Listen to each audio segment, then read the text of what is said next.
அஸ்ஸலாமு அலைக்கும். இது எலும்பை என்ன செய்யணும், ஃபஸ்ட்டாக தண்ணியில் 4-5 தண்ணியில் கழுவிட்டேன். இது எப்படியே நல்லா அழகான எலும்பு நல்லா சதையோடு வைக்கிட்டு இதை வேக போடணும். சூப்புக்கு நல்லா வேக போட்டு ஒரு 4 அடி நல்லா சிம்மில் வச்சு அடிச்சிடணும். நல்லா வெந்த பிறகு தக்காளி பழம், இஞ்சி பூண்டு, பட்டை கிராம்பு, ஏலக்காய், மஞ்சத்தூள், பெப்பரு எல்லாம் போட்டே தாளிச்சிடணும்.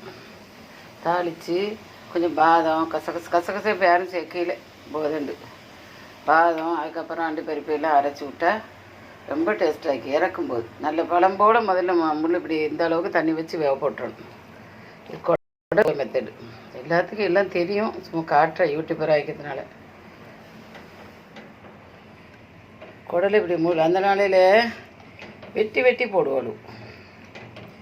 சின்ன குடல் தான், இப்படியே போட்டுறணும். இப்படி பூ வந்துட்டு பாருங்க, போட்டு அடுத்தாக்கிலே பூ வந்துட்டு மேல் தோல் கை சுடுமா. இதை போட்டு எடுத்து எரிச்சிடும் தண்ணியில் போட்டுரும். இப்படி தண்ணியில் போட்டுரும் நல்லா பழம்போடு உறிஞ்சி வந்துடும். அதுக்கு 2வது ஷிஃப்ட் இருந்தது. இது எல்லாம் சுத்தம் பண்ணது தான்.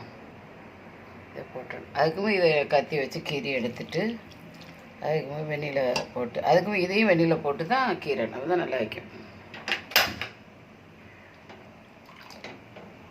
நான் இப்போ எவ்வளோ நாளும் இப்படி தான் இதுங்கிறேன். கழுவுறதுக்கும் 100 ரூபாயா, 100 ரூபா 150 ரூபாங்கிறது. அது பூலாம் கூட எடுத்துற மாட்டேன். இது இப்படி வேக போட்டு இதுக்கு தக்காளி பழம், வெங்காயம், இஞ்சி பூண்டு, பட்டை கிராம்பு, ஏலக்காய், முள்ளுக்கு எல்லாம் போட்டு என்ன செய்யணும், தாளித்து ஊற்றிடணும். தாளித்து ஊற்றிட்டு அதுக்கு வந்து பாதாம், அண்டிப்பருப்பு, தேங்காய், கொஞ்சம் நேரம் தேங்காய் வச்சுக்கலாம், மஞ்சள், மிளகு, சீரகம் இவ்வளோ வச்சு இது ஊற்றி கொதிக்க விடணும்.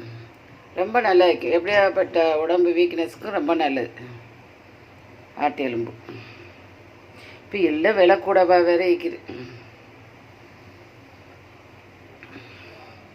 அதுக்காண்டி திங்காமல் வைக்கலுமா. இதை இப்படி எடுத்து வச்சு பூவை எடுத்துட்டு 2 காட்டுறப்போ எடுத்த பிறகு அதுக்கு பிறகு பொடி குடலை இப்படி சுத்தம் பண்ணி இதையும் வெந்நீரில் போட்டு எடுத்தால் ரொம்ப சுத்தமாக வைக்கும், நீட்டாகவும் வைக்கும். எல்லாமே வெந்நீரில் போட்டு எடுக்கிறது துப்புரவு. அறுக்கிறதுக்கும் நம்ம கத்தி வச்சு கீரி எடுக்கிறதுக்கும் வசதி வைக்கும். சரி, இது இப்போ துப்புரவு பண்ணுறதை காட்டுறேன். ஆக்கும்போது ஆக்கிற டைம் நான் ஆக்கிறத காட்டிக்கிறேன். சரி, பார்த்துட்டு லைக் பண்ணுங்கள், ஷேர் பண்ணுங்கள், சப்ஸ்கிரைப் பண்ணுங்கள். அஸ்ஸலாமு அலைக்கும்.